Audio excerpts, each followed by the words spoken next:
of St. Charles Rwanga, also known as Vernacular Brothers. I welcome you again to your channel, Inspiring Catholic Youth. Today, I will share with you an experience of my religious call.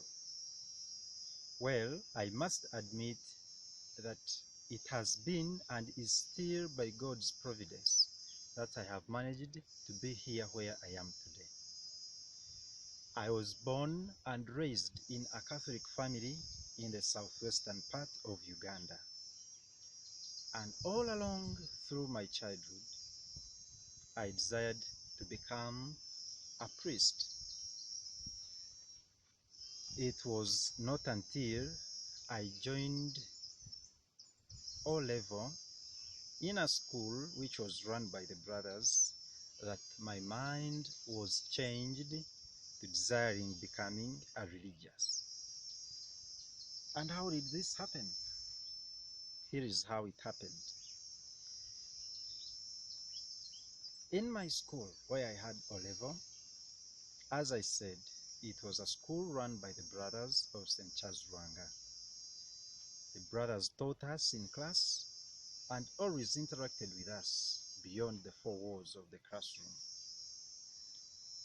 And I was impelled and attracted among the many characteristics, the parental touch that the brothers gave to us, the kindness that the brothers had while handling us at school. Well, they taught us, but beyond teaching, they helped us, they counseled us, they took trouble to know about our families, showed interest, and were close to them. And it was by that I was compelled to becoming a religious in order that even me, after becoming a brother, I can do the same to the youth. Really, the aspect of serving in humility and charity that was exhibited by these brothers at school attracted my attention and changed the whole mind of mine from desiring becoming a priest to becoming a brother. And it was not so far. I finished my O-level and I wrote an application to the Vocations office expressing my desire to join the formation of the Brothers of St. Charles Rwanga. Thank goodness, I got a positive response and I was admitted to the first phase of formation in the Vernacular Brothers. But to my disappointment, something happened, and here is the thing. One of the brothers told me, "John, why is it that you want to join religious life at this age?" I said, "At this age? What's wrong with the age? I've already been admitted, I've the admission with me." The admissions office would have looked into that and advised me accordingly. He said, "Well, they could have done as you are saying, but it is good for you to join religious life, but it will be better if you join after attaining the advanced level." I said, "Oh no, I do not need that. I shall study after I've become a brother. After all, I know and have heard of many brothers who have continued with the studies after they have professed." And I was well aware that the minimum qualification for one to be admitted was O-level, and I had attained that level, so I wouldn't entertain any convincing words that would make me go away from that line. The brother said, well, you are well aware and you are informed, but if you take it, it will be better for you to first go for A level and then you join afterwards. I didn't welcome his idea because it seemed to me at that moment that it was directed towards changing my mind. I didn't know that he was wishing me well. At that moment, all that he told me didn't mean sense to me. I went away sad and expressed my sadness to my parents. I told them, look here, I have the admission here with me, and one of the brothers is telling me this. They said, well, since he's already a member and he's a brother already, maybe what he's telling you is for your own benefit. It was there that I picked some sense in what he was telling me, because my parents tried to enlighten me a little more about that. And I took the pain of going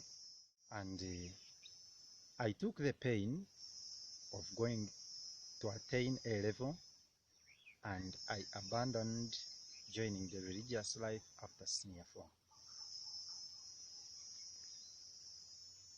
It was not long that the 2 years of A level elapsed, and I had kept my word, and shortly after, I again wrote my application to the Vocation's office, expressing that my desire was still burning to join the brothers.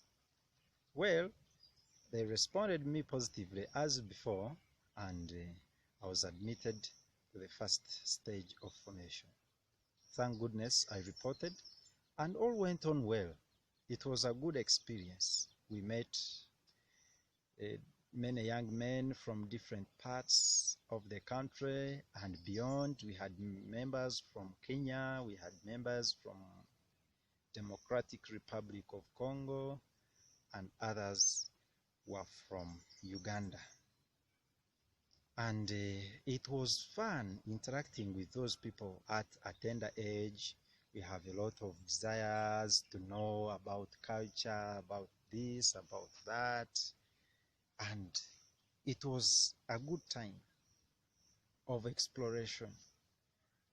And of course, on the religious aspect, it was a time of helping us realize the institute that we are intending to join, and also focusing on the authenticity of the call that we are feeling.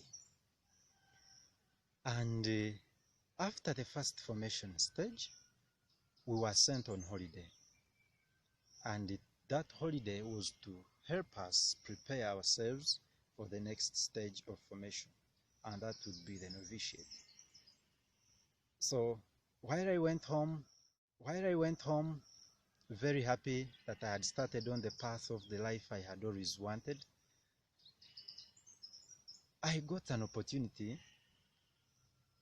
to pursue studies in teacher training. And that had an implication that I would stop or pause my religious formation program and first concentrate on the teacher training program, which would be outside the novitiate program. And that wasn't clear to me, because it looked to me to be a bit of risk, that I was risking my vocation. And indeed, it later revealed itself to have been a risk. It was a real risk. So the decision to take was hard, whether I should utilize that opportunity or I continue with the formation program. I talked to my parents about it, and they said, well, since it is an opportunity and chance knocks once, why don't you consider attaining a teacher training qualification first? And I said, well, and that was what was in my mind. And at the same time, my mind was that I would miss my religious path, my religious call if I go there. I took a step further. I wrote to the vocations office expressing the opportunity that I have got and asking them for guidance on what to do. They invited me and we talked face to face, and they said, well, you are old enough, you can decide on yourself by yourself. You can decide on the choice to take by yourself. I admit, it wasn't an easy time. I said, well,